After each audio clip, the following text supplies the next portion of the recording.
Salut à toutes et à tous et bienvenue dans ma toute première vidéo à propos du site Mailchimp.com qui nous fournit une plateforme d'automatisation d'emailing.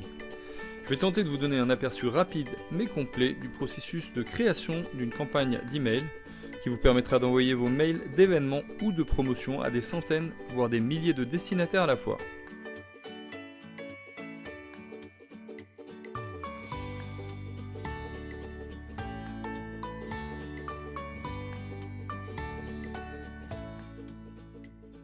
Alors nous allons tout d'abord nous connecter au compte que nous avons précédemment créé. Alors lors des premières connexions, le site essaie de sécuriser votre compte. Moi j'ai choisi la méthode par SMS parce qu'elle est quasiment instantanée. Il suffit juste de spécifier son numéro de téléphone, supprimer le 0 de départ et vous recevrez un code de 6 chiffres pour ma part, quelques secondes après, qui suffira de rentrer dans la case vérification code from SMS. Nous nous rendons maintenant dans la page de gestion des campagnes. Cette page nous permet notamment de créer une nouvelle campagne d'emailing.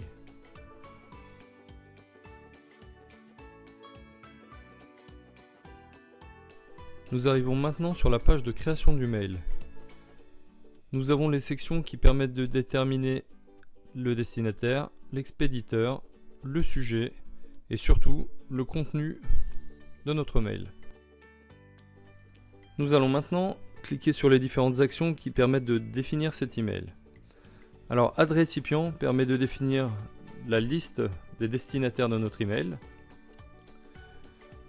Add from permet de donner un nom à l'expéditeur ainsi qu'un email de retour. C'est obligatoire. Add subject permet de définir un sujet principal et un sujet qui sera visible dans le preview de l'email.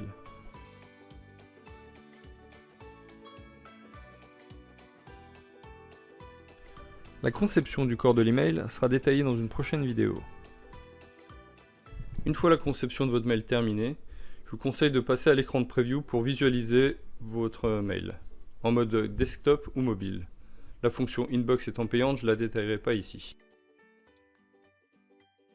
Il faut enfin passer par une phase de vérification ultime qui consiste à envoyer le mail de test. Ce mail est envoyé aux personnes que vous spécifierez manuellement. Vous pouvez également spécifier un petit message et ça permettra de vérifier si tous les champs de votre mail, que ce soit l'expéditeur, le nom de l'expéditeur, le corps du mail, le sujet ou la preview, sont corrects.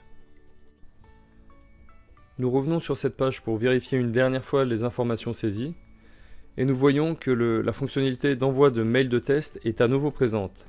Cela montre à quel point cette fonctionnalité est critique et je vous encourage vivement à l'exploiter pour envoyer un ou plusieurs mails de test. De retour sur l'écran de campagne, nous pouvons effectuer quelques actions sur les différents mails, comme par exemple les supprimer. Il est également possible de revoir le mail ou de l'éditer, ce qui nous donne accès au bouton d'envoi du mail. Nous avons une dernière chance d'annuler notre action.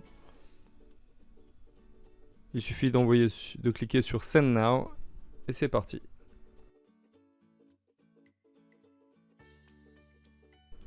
Et voilà, notre mail est parti et il n'est plus possible de l'arrêter. Il ne nous reste plus qu'à aller voir les rapports d'envoi qui sont disponibles depuis cet écran. Bon, là le mail vient de partir donc on aura tous les chiffres à 0. Mais il est également possible d'accéder à cet écran depuis l'écran de campagne. Le bouton View Report sert à ça.